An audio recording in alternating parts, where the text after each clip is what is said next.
welcome to episode 3 of RE-Talesio. Today we have a really great event. As you see, my co-host Jessica Mauser has determined that the ship in the Suez Canal that no longer is there is ripe for the taking. It is, very much so. We're going to be talking about cargo ship traffic jams and making product closer to the consumer, and that's what we're going to hit on. So today we have Lisa Morales-Hellebo, who is with REFASHIOND OS, and she'll talk a little bit about what that is, as well as a supply chain VC and one of my dear friends. So with that, I will pass the mic over to the pirate, if I know what's good for me. Hey, Jess.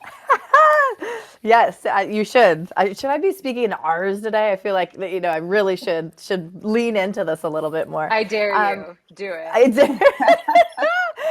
Oh well, it may happen. So just be waiting, those out there. We could turn this into a drinking game. Every time I say R, if I could end a sentence or a word in R, you have to drink. So. Yeah, well, it's Tuesday. It might as well be Friday, right? It's the same thing. It's December, people. Well, I guess almost. It's almost December.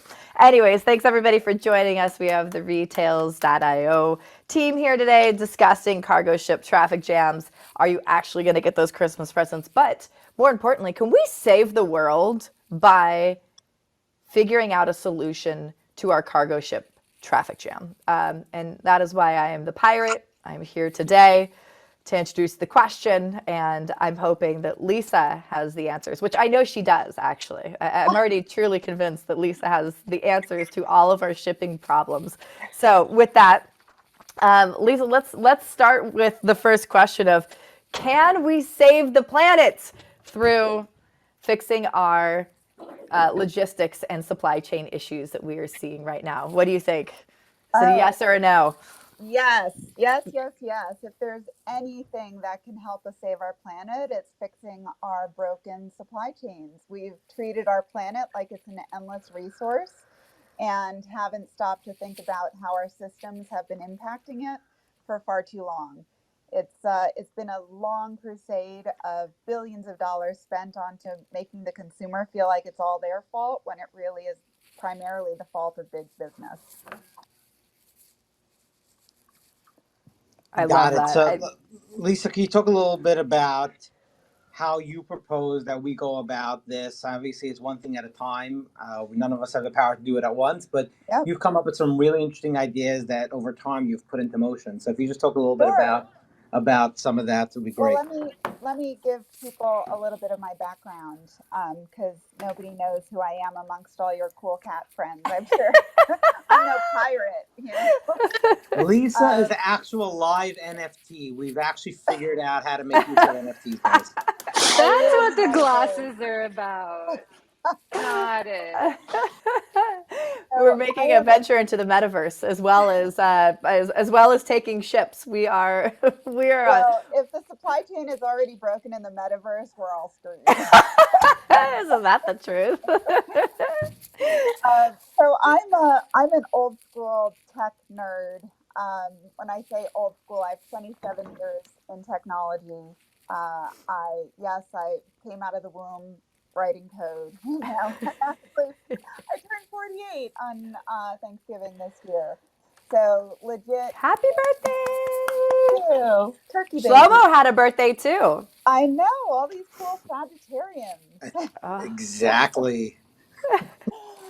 So I worked in Silicon Valley during the first .com boom and bust, way back in 1999, when everything was at peak implosion out in the valley.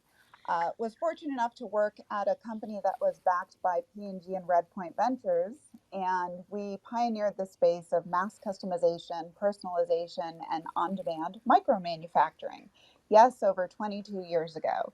So we definitely had a head start on what the rest of the world is just now learning is a thing, and is such an important thing that it can very well fix not only what's broken about our planet, but also about our supply chains and infrastructure, and create higher paying jobs, creating sustainable local economic development, all these amazing things. So why is nobody doing it? Well, I'll tell you, I've been working on this problem set for about 7 years, And we've just now gotten to the point where we understand all the moving parts. It's a big game of chess. Learning that you're not going to force an existing industry to do the hard change that they frankly don't really want to do. It's not in their incentive to do. There's too much inertia, there's too much politics, there's too much invested into legacy archaic systems and infrastructure and processes. So why on earth would they want to disrupt themselves? Everyone is asking, when will the big brands get on board with real innovation and real change? The answer is, frankly, they're not. And I don't know that we should even be trying to force them. We're at a point where they have been a massive contributor to the issues of our global infrastructure. So if they're not willing to change to be part of the solution, maybe they just don't need to exist anymore. So that's what really led me to spend a Hold year on, doing Lisa. research. Yeah. Jessica, shots fired. Shots fired. Yeah, I don't hold back. Arr. Yes, go. Yeah, R. Jessica, we need like Arr. a sound machine. Yeah, We continue. did. Sorry. Uh, So I founded the New York Fashion Tech Lab in 2014 with Macy's, J. Crew, Kate Spade, Ralph Lauren, Li and Fung, Global Brands Group, LVMH, Ann Taylor, Alex Mani, and others. And we're going through Techstars, the largest tech accelerator in the world for a fashion tech company. And what I realized is that VCs didn't know jack about fashion or retail or supply chain, and they would much rather not admit that they don't know anything. They'd rather tell founders to change their business model to something they did understand so they could invest. That's when I realized, well, maybe we need a different type of accelerator. So founded the New York Fashion Tech Lab, the first accelerator, partnered with all the major brands and retailers to help them basically help themselves. And unfortunately, what I learned talking behind closed doors to the C suite of all those brands for the better part of a year was that there is zero incentive for their C suite to actually do the hard, right thing. They're really incentivized just to get their bonus. So they're investing in more shiny objects and couldn't care less if their company was the reason the planet burned to the ground or if their company went under in 5 years, as long as they get their bonus and jump jobs every 2 to 3 years. So that made me pretty angry. I realized I'd built an accelerator to help this industry help themselves. And they frankly were like, nah, we're good. So I left after the first cohort to study the apparel supply chain for a year. What I realized, my findings applying my design thinking degree to this problem set of specifically fashion supply chains, if we're truly going to try to eliminate the 30 to 40% volume over production inherent in our globalized supply chains, we need to localize them. We need to make them post purchase, and we need to make them sustainable, regenerative textiles. So if we're not going to actually work with the biggest brands to do that, what would it look like if we blew up the current paradigm and made it from scratch? Turns out it's faster and cheaper to build a new paradigm from the bottom up today than it is to try to retrofit the current globalized infrastructure. And in doing so, we're creating the opportunities for localized on demand microfactories where your volume can shift from your finished goods now to your raw materials, and your raw materials can become circular regenerative textiles that are post-consumer waste, of which the US produces 4 times the textile waste of any other country in the world. So we're literally drowning in generations worth of fibers. We don't need to be growing another single crop of new fibers if we just invested in the infrastructure needed for regeneration. If we make things that we actually need within a localized region, it'll free up our ports. So much so that when I first started talking about this at the Worldwide Supply Chain Federation, Maersk realized, wait, that's going to impact ocean freight. Well, yeah, if we can free up some of the massively bottlenecked ports, wouldn't that be a good thing? Well, not if you're in ocean freight, I would imagine. They're having record sales numbers over the past couple of years due to the pandemic. But there's definitely going to be a crash on the other side when they realize that due to the pandemic, every region, every nation that has been investing in creating localized infrastructure to produce products that are critical to their sustainability, to their national security and welfare within their own demographic and region. So yeah, So Lisa, can I ask a question? broad. So did Maersk indicate at any point that they're going to just start producing a bunch of love boats to like offset the revenue? Maybe even a pirate experience? We're going to have to do something with all these big ships once we don't need them anymore because we start domestically manufacturing once again. I mean, really, what are we going to do with all these big ships? Okay, No, okay, Lisa, I've got a actually, it would serious be question. cool to have floating manufacturing hubs that float to the ports that need the supply. You know, you can have these micro factories on Lisa, board. I was gonna say, can we make them stores? So Yes. we're like on the same wavelength, like Yeah, and half Go manufacturing, Puff. half stores. When you Yeah, need a delivery, you just pull up next to the ship, the store ship, the manufacturing ship pulls up next to the store ship, and there you go. Problem Exactly. solved. Guys, we okay, solved that's it. Bezos's plan for Mars, guys. Okay, I mean, You don't guys, spill the it's a beans. lot cheaper than building in California. So This is true. Oh, well, the supply chain has got to figure it out. But Ryan, you had a follow-up question, but just hold for on, the record, let me guys. do a quick room reset real quick because I see Okay, we've go. got some new faces that Yeah. have entered. Hello, everybody who has jumped into the room. I see some familiar faces down there. Eddie, Emily, Joe, thank you for jumping in today. We are retails.io. We are talking about the cargo ship traffic jams. And can we also save the planet by fixing our supply chain issues? We have Lisa here today. She's discussing her endeavors specifically on apparel and fashion side of the industry to help the earth and also promote long-term logistics simplicity, which, you know, I will battle this question with you, but it sounds like we just need to go back to the 1960s when all of our apparel was made domestically. I mean, do we need to turn back time? Because I could also put a little song in here today. We could really dance. But with that, I know Ryan was leading into a question, so I'm going to let Ryan take it from here. Thanks for jumping in. And hold your questions for now. Those of you who are in the audience, we will definitely have an open Q&A in just a few minutes. So thank you for joining us. Okay, Lisa, here's the hardball question. Kidding, it's soft.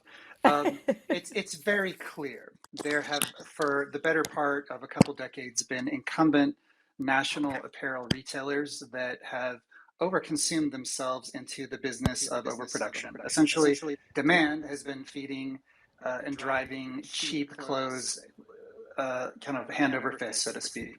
And so it's been a race to the bottom. That being said, what do the incentives really look like if you knocked on one of these large apparel businesses? You know, I struggle with the fact that people are making lots of proclamations on sustainability and all these other things, yet like 80% of what they're selling is at a pretty extreme discount to kind of prop up the business model. But in light of that, and let's just take it at face value and say, well, customers demand cheap stuff. What do the economics really look like? Because you're talking about resources, you're talking about manufacturing, you're talking about labor, and of course, a big savings in transport, custom duty freight. How does that sort of line up in your opinion?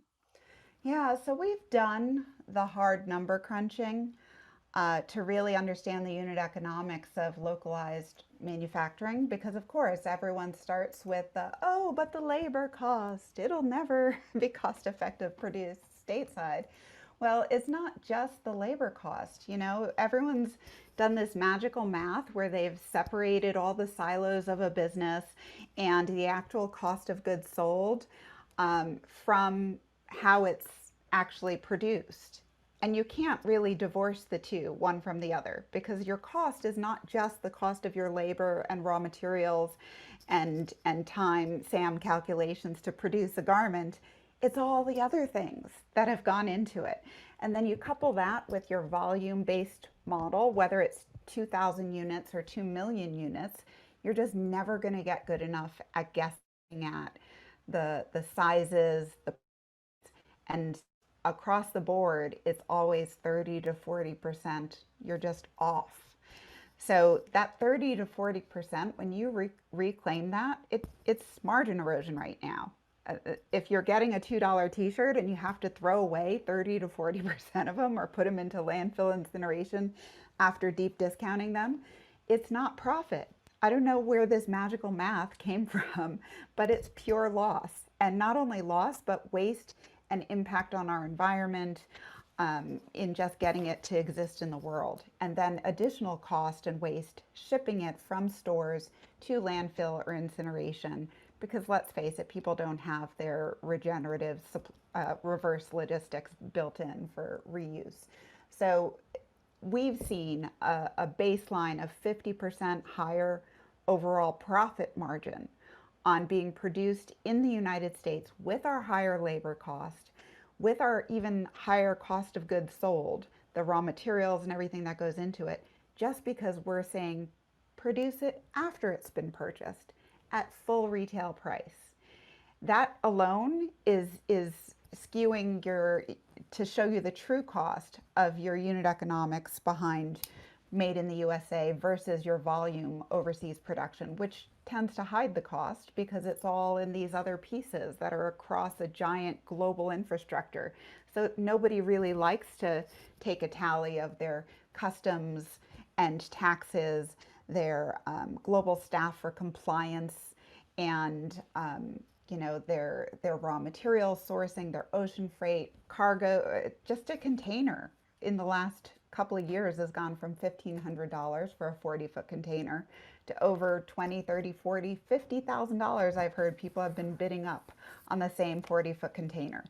So when your costs become variable and you have zero control over them, you need to find a better way. And it's So wait. yes, I just wanted to interject because we do have a lot of people attending this event that are in the real estate side of thing and the retail side of thing. I think, Lisa, we're talking on-demand manufacturing, and that seems to be manufacturing and fashion. Like, how does that play over? And I just want to point out the obvious, which is number one, retail margins right away. Number two, the big guys that are doing this mass production, they're all failing. I mean, just look around you. I mean, they're not the new and cool guys. And part of the challenge that you're encountering, from what you've told me, is that the new and cool guys are being pressured to do it the old way as well. So this is something that they need to take a look at. But I think from a real estate perspective, guys, right now, let's be real. E-commerce is at a tremendous high, and distribution from a warehouse perspective is great. But there's an opportunity for this country to grab back its manufacturing base by doing it in an improved technological manner. And there's opportunities like you wouldn't imagine. And Lisa's actually done some of this with regards to on-demand clothing manufacturing, printing. Like literally, if you want to put something in the clothing, you could have it. Think of the days when you were a kid. If you're my age, and I'm now 42, you went to Disneyland and you took a hat and they sewed your name into the hat when you were a kid, right? And that just grown to where Nike has done it. And now, what if you could actually take a blank fabric, turn it into something, and then have it sewn within a day or two, or sometimes even depending on what it is, right when you bought it. So your manufacturing base doesn't always happen in a warehouse. Maybe it does, but you get this new thing in real estate, guys, where there's no there's no defined asset class per se. Everything is mixed use. Even Yes. Jessica with her one eye could see that, right? Yes, our micro Arr, factories. matey. Arr. We're looking at a footprint for a direct to garment microfactory of just a few hundred square feet. And then and that's for finished goods where you can print whatever you want on any type of finished good. The smaller footprint direct to garment printer just need a couple hundred square feet. That would be an easy thing for consumers to come in, pick the graphic they want to have on their garment, and you literally print it within minutes and they walk out. Premium product, premium customization right there while you wait. Versus having direct to fabric printing. There's some fabric printers that you can do direct to roll, and this is yardage. So you can have a customer come in and even custom design what they want to wear, a dress, a button-down t-shirt, what sleeve type, neckline, print, see it rendered, and then it goes into the production process and can be turned around within as fast as a few hours, depending on load, or if you're putting into a regular production model, back of house, maybe 10,000 square feet and about 48 to 72 hour shipping. So Lisa, break down for us the amount of, because we're talking about one industry over the course of many industries that are bringing goods into the U.S. This apparel is a major import for the U.S., right? How much of our clothing and apparel is imported versus what's made in the U.S. currently? Yeah. So about over 50 years ago, we made 95% of all of our clothing here. So it's possible. We did it. And then we had the great outsourcing, chasing the race to the bottom, cheaper labor, cheaper costs. And now about 90% of our clothing comes from overseas. We are starting to see new pockets peaking up in the US, in LA, of course, New York, and even new regions all in the Midwest and southern states.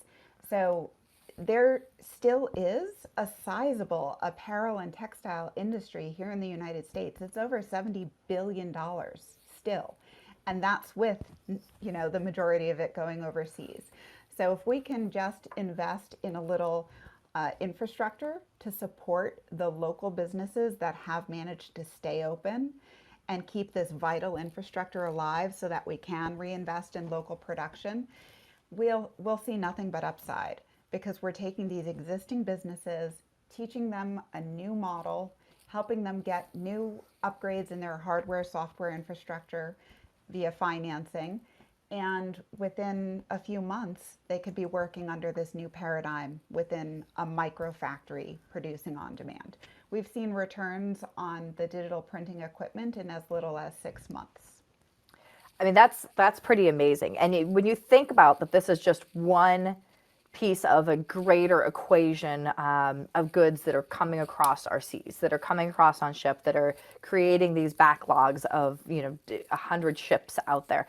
If we can start to take a bite out of the apparel industry, and you can take a bite out of, maybe it's medical industry, you start taking little bites out of little pieces of each industry as you go, there is actually light at the end of the tunnel, that there is a long-term solution to not have these problems. I think the other thing we need to think about, has anybody done their shopping yet? Like, anybody been online lately to see how much, I don't know, like do you know what Shopkins are? This is such a mom question.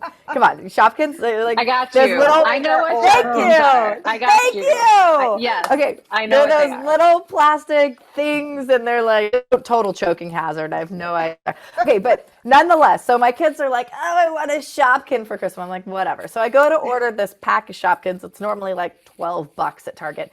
It was literally $48 on Amazon. $48 for these. And I'm like, wait a minute. Like, at what point does this stop making, like, this doesn't make sense anymore. Like you're not getting Shopkins. I'm gonna get you like a wooden cat doll set. I don't know, something. Go 3D print some Shopkins at a maker lab. Hand paint them. There you go. Thank you. Thank you. Right. And Jessica, I think you're hitting on something that, Lisa, you and I kind of bantered about this earlier, but the consumer, I mean, yes, all of the economics are very important, but like the consumer is also demanding this change, right? They want less waste. They want to not buy things on Amazon. I think there is, a shift in the tide. And are we going to go back to total manufacture in the US? Will we ever be at 95% or whatever again? I personally don't think so. But I do think there's a way, like Jessica was saying, to kind of take these larger bites out of it and, really kind of redistribute what's happening, in the supply chain. Yeah, absolutely. So with that, as we keep talking here, for those that may have some questions, feel free to raise your hand in the audience, and we will pull you on stage to ask any of our panelists any questions you would like. I mean, nothing's off the table. Or if you're on Zoom, feel free to type into the Q&A or the chat, and we will get to the questions here as we continue to discuss. So again, this is retails.io. Today we are talking cargo ship traffic jams. Is there long-term solutions to fixing our logistics and supply chain issues? And can we also save the world at the same time? Our mateys. I am Jessica Mauser, your captain of the pirate ship today. We have Shlomo Chop here, Lisa Morales Morales-Hellebo, and Brian Wolf and Rebecca Conrad. Thank you all. So yeah, we will give it a couple more minutes and continue discussing our current questions and issues at hand here, which I'm also seem to curious. be. Lisa, I have another question for you. Yeah. But okay, so building modern technology-enabled manufacturing at whatever scale in the US. Obviously, there's an advantage building something up from new because you can capitalize on a lot of technology and efficiencies and equipment and so forth. Like, how would you compare a factory in Vietnam or China, let's just say, that pumps out 1 million garments? It's probably a small manufacturer, but pumps out 1 million garments. Like, does it need the same amount of space? Is it No. substantially less? Like, how does all that work? Yeah. Yeah. So, I mean, the volume-based production has inherently a different engineered floor plan for manufacturing than our microfactory model does. So our head of engineering has 40 plus years engineering apparel and accessory factories around the world. And his life's work has basically been coming up with a new model to use these circles, a sewing circle that we call our sewing modules, and these modules are category specific. So you only need between 5 to 7 seamstresses per circle, and the digital line for printing, curing of textile, and cutting of textiles to be able to create the efficiencies needed for maximum volume throughput by category. That footprint is less than 10,000 square feet. So with your lines, you need to have everything in a line so it keeps progressing down the line. It just has a totally different floor plan and footprint than our model. My question was going to be for real estate people that are on here. What are your thoughts on the changing landscape of real estate usage, as Shlomo alluded to? This mixed use, you no longer have this super clear delineation between industrial and commercial and consumer.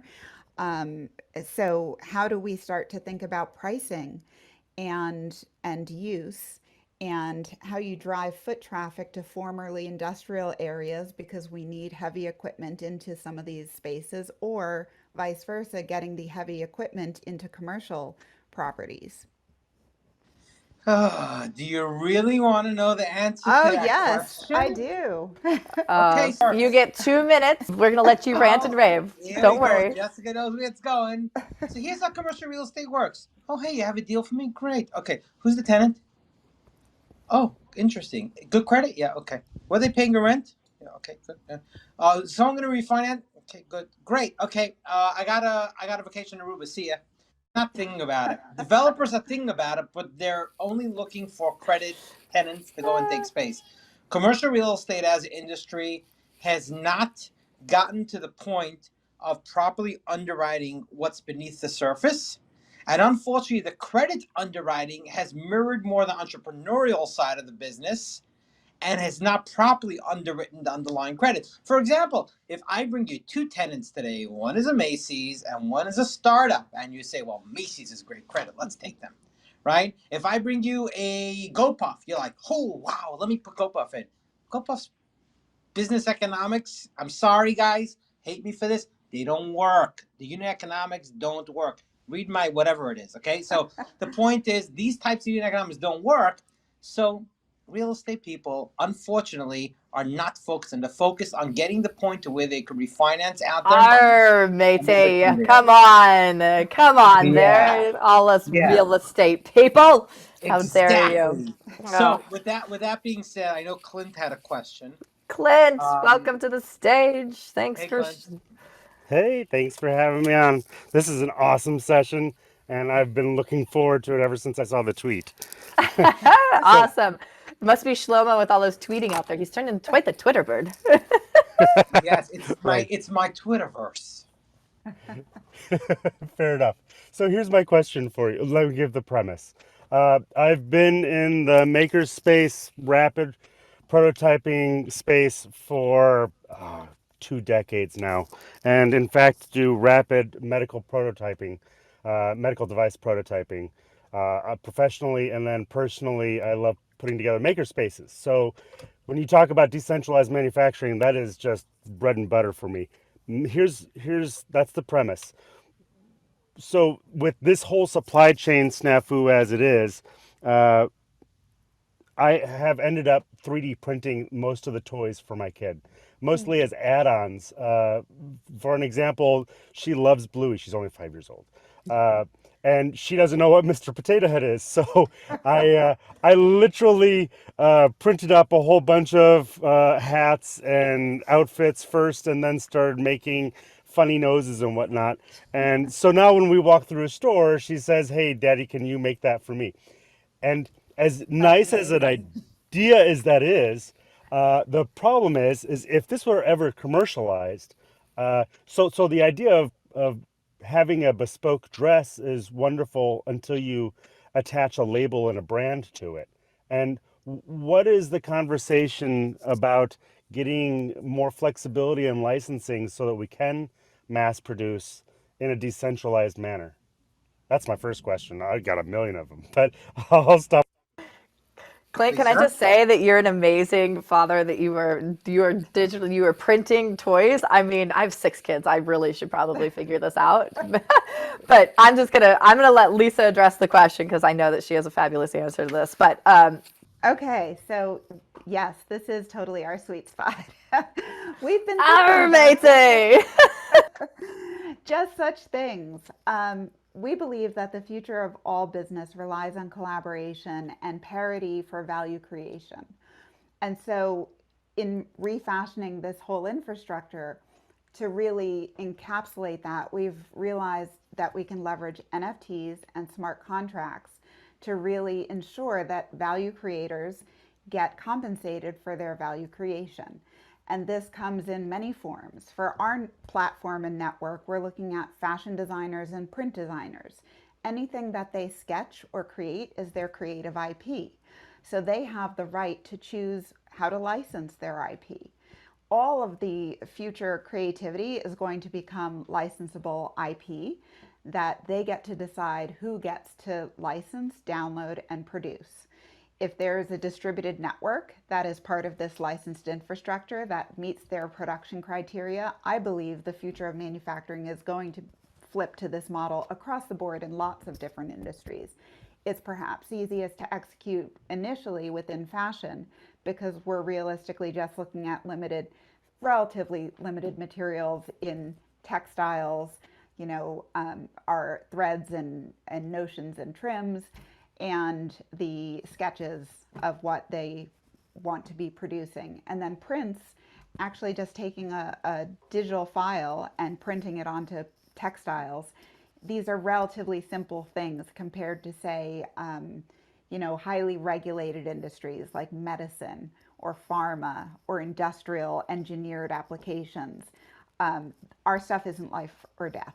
So I believe that those things that become easier and easier to monetize without this high level of regulation, I can see a future where absolutely children's toys become part of this decentralized manufacturing infrastructure.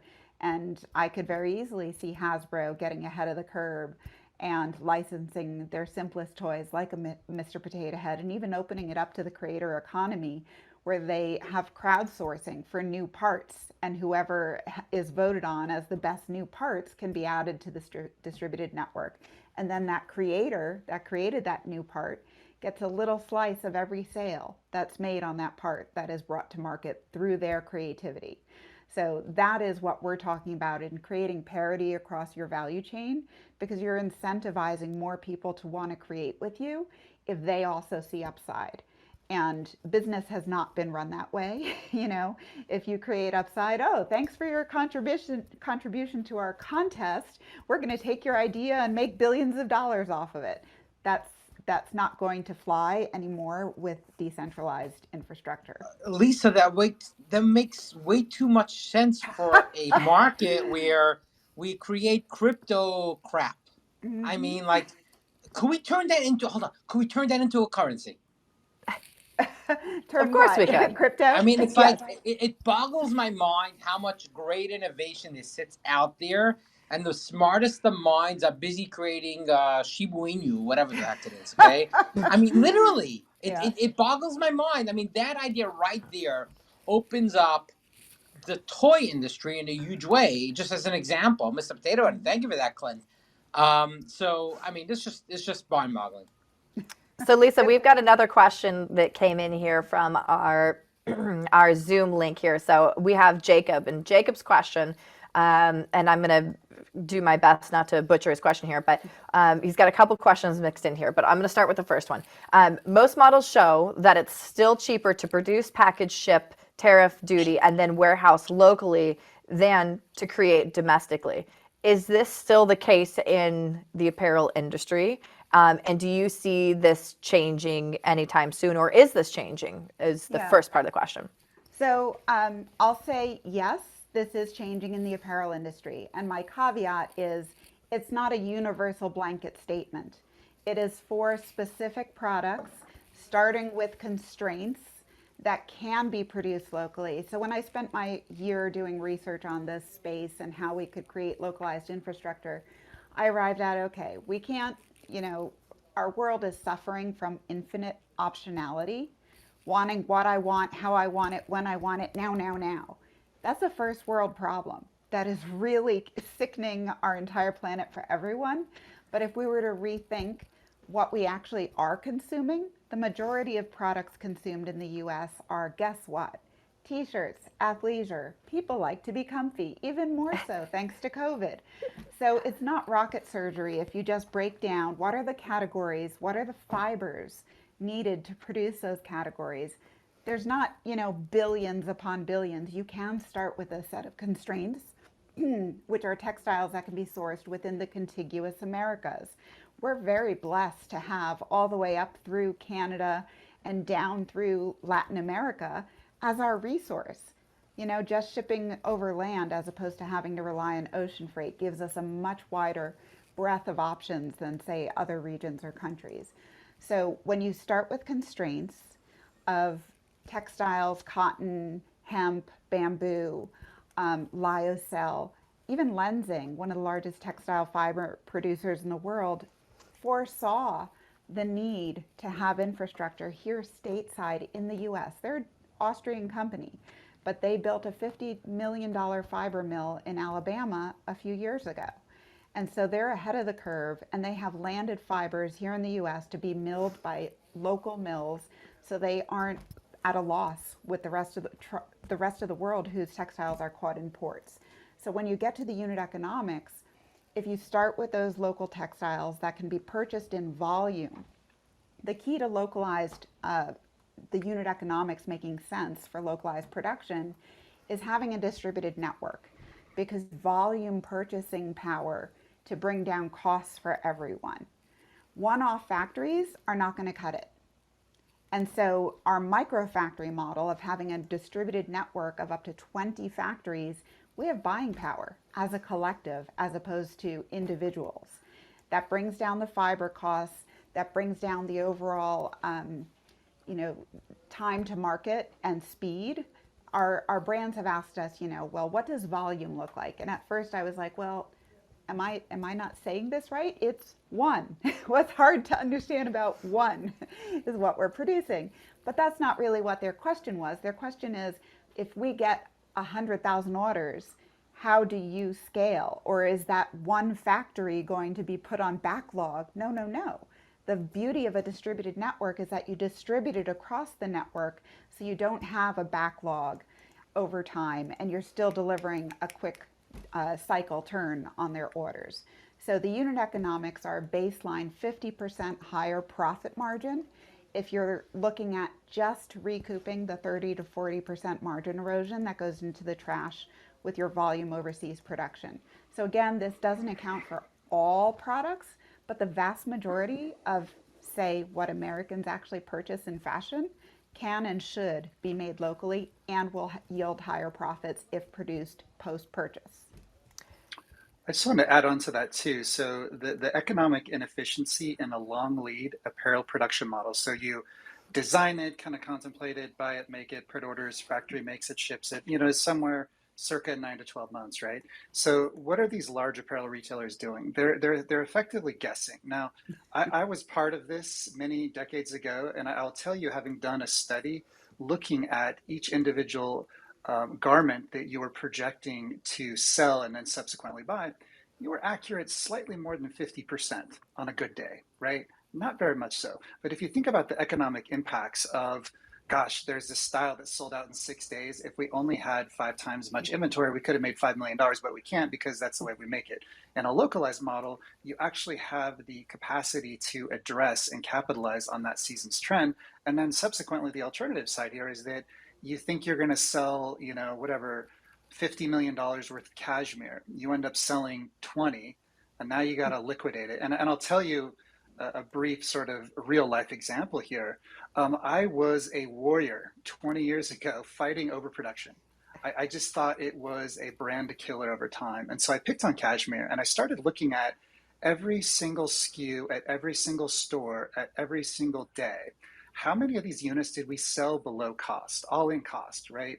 Labor cost, fabric cost, FOB cost, pick, pack, ship to your to your warehouse, etc.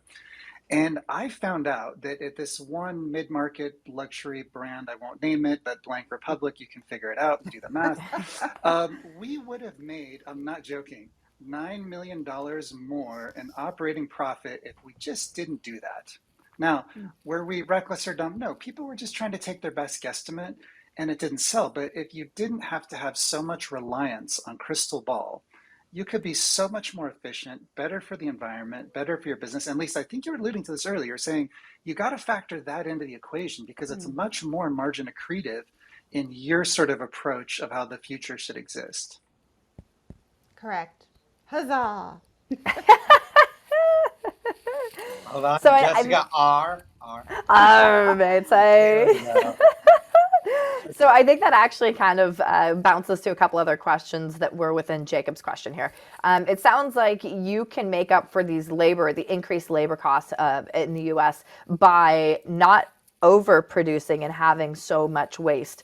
It seems like there's a lot, especially in apparel, that's being lost to overproduction and just overall costs of bringing things over. So if that is where you can find the teeter-totter for the labor costs, it makes sense that you bring it over. The next question that was in here was direct-to-retail products bought in demand. Most big retailers deal with their timeline in 1 year in advance per the season. How can textile and other fashion companies possibly shift to in demand without having loss of their buyers at big retail? And I think you just kind of addressed that as well. When you're able to manufacture in the US, you could actually manufacture in demand versus just-in-time models or a just-in-case model where, again, you have all that excess, which is something that I think we kind of discussed on our prep call, is how much just-in-case inventory is really going to be sitting around in warehouses that have inflated our markets because everybody thinks there's going to be a run on certain products that may or may not happen over the holiday season. And how does that negatively impact or impact at all our commercial real estate world? Are we going to see a huge inflation in prices, say in the Long Beach areas in your warehousing in the Inland Empire, because there is this jump to having more just-in-case space versus the just-in-time model that we've been running off of for so many years? Yeah, I think the one other segment to touch upon is what Ryan had alluded to with replenishment. You know, if you have a bestseller that flies off the shelves and you're out of stock, I've heard stats that the average best-selling product for a brand, say I don't know, a Ralph Lauren polo, that bestseller, every day that it's out of stock, costs the brand, the retailer, between 2 to 10% per day per SKU in lost revenue every day that it's out of stock. So speed for replenishment is everything for your best sellers because it's just loss after loss. If you're sitting waiting for your next volume order to make it across the ocean to the port distributed across warehouses and eventually land in your store again just to be out of stock because you didn't order enough to meet the demand until the next cycle. So replenishment is another massive opportunity for Made in the USA, where speed to market is everything. When you're out of stock, you're losing money hand over fist. I think also the opportunity you mentioned about the real estate, I'm still really eager to hear how real estate developers are going to be addressing the need for these mixed use spaces in more urban, foot traffic driven areas where the retail store is requiring less and less footprint, but now you need some sort of mixed use space, whether it's back of house, warehousing, distribution center for pickup, buy online, pick up in store, or even on demand production back of house, or front of house where it becomes almost theater and an event to book and have people come and experience with their friends. It's a whole new way of sort of breaking up our retail existence and footprint. And I'm dying to know which real estate developers are really leaning into addressing this new need for infrastructure. Slow-mo, yes, I see you. I'm thinking about it, but there's no one's thinking about it until it hits them because they passed all the risk on to the bank, and the bank is okay with it and issued bonds against it to a bunch of institutions that will shy away from the asset class once it changes till they could get comfortable with the new version of it. Yeah. So yeah, I've gone through that already. Yeah. I have a prediction, and maybe I hope I'm wrong. Ooh, but let's end today on our predictions. Everybody, get out your crystal ball, please. Yep. Yes. Slow mo. Come on, you got the crystal ball. I see. Okay, we're gonna start with Lisa. Lisa, Yeah. what is your crystal ball prediction, please? My prediction is that we're going to have overseas investors capitalizing on the opportunity that U.S. markets are failing to invest in. Wow. Wow, that's a shock because it's And- like, hey, they're going to come capitalize on our emerging economy, if you will. Wow. They are absolutely chomping at the bit and are ready because U.S. investors are just sitting back, twiddling their thumbs, waiting for somebody to legislate and mandate that they should do something differently. Whereas what I've seen as a VC as well, working with global deal flow and talking to global investors, the appetite is voracious overseas. You should see the type of global investments that are coming out of Hong Kong, Singapore, Saudi Arabia, Japan. It's global. And they're unafraid to hold back because they understand that if they're first mover in something that will lead to sustainable innovation and nothing but upside, they're going to own the market. And why not own the market in other people's markets if they have one of the largest consumer markets in the world? So the US, we are one of the largest consumer markets in the world, no longer the largest, I'll say, compared to China and India. But we are one of. And so this is a ripe opportunity for global investors to come in and put in some foundational infrastructure where the future of all digitized systems are cyber physical. That means all the US VCs that only invest in pure play SaaS, we just want software. Well, guess what? Cyber physical IoT involves physical things. And those physical things are all putting out proprietary data for the first time in history.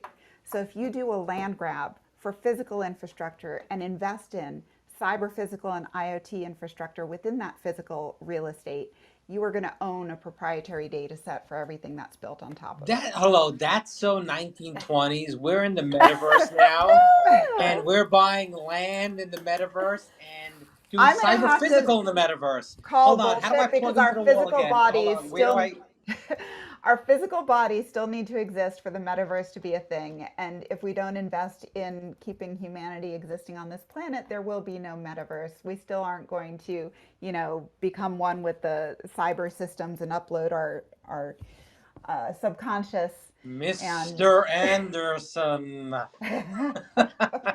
If we need to breathe oxygen, we should invest in making the local infrastructure sustainable and better for all. Rebecca? Are you ready for your crystal ball? Oh, I get a crystal ball? You get a crystal ball now too. Yes. You get a I crystal want your ball. You get a You crystal ball. get a crystal ball, and you get a crystal ball.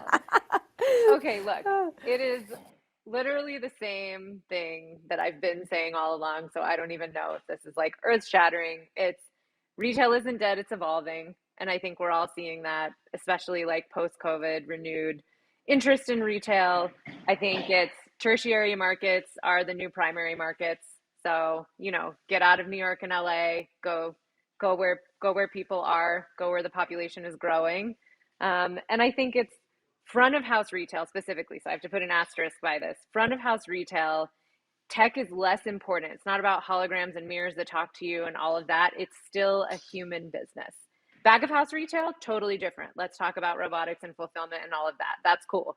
Front of house retail, I don't think there's robots bringing you your stretchy pants to try on. I think it's still a human business. So there you go. Crystal ball for you. Love it. And I know I don't want a robot bringing me. Well, maybe it depends on the day and how many margaritas I had the day before. But yes, I like that. I don't want a robot. As a mirror owner. Ryan? I was going to bail out, but I'm not actually. My crystal ball is that we are going to do some cargo ship conversion magic. I think I hit on it earlier. I think it's coming. Give us 10, 15 years. It'll be like those empty shipping containers that you could buy 3 years ago for $500. And you know what? The creativity and the magic is not only going to be owned by Disney, it's going to be everybody and anybody.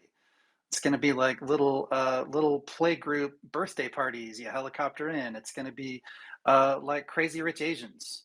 Cargo ships are going to be big nightclubs. I mean, where this could go everywhere. I love it. I really do. I'm all for Shlomo, crystal ball. Crystal ball. Oh my crystal God. ball. I'm putting you on a time limit because you have 2 minutes, Shlomo. I don't know that I have one. You can't cop out. Come on. Yeah, he's been crystal balling for 5 years, and all of a sudden he's shy. Oh my gosh, what do we have? What's happening? Yeah, so my crystal ball relative to what we're talking about over here is that I think people like Lisa who are at the forefront of speaking knowledge to power will be in vogue so long as these companies that are in power don't listen to leaders like Lisa, and they slowly get fired by the boards or the companies decline and they look for what to do next. They're going to look towards opportunities like that, but unfortunately they're going to be too late to the party. So that's this unfortunate situation. I think we're seeing, just like GE broke up and falling apart, we're going to see this breaking apart of the largest companies we've ever seen, whether it's the big mall companies, whether it's some of the big banks who are making bets on things that they shouldn't, whether it's going to be, we're literally going to see the turnover of the big to the small. It's my crystal ball, with the notable caveat that it's very hard to figure out geopolitical influences and how that all plays into it. And I think that if we get the right standout away from some of the really smart politicians that think they're going to solve everything in one stroke of a pen to benefit the big guys that fund their campaigns, if they stay out of the way, then we're going to see some massive influence.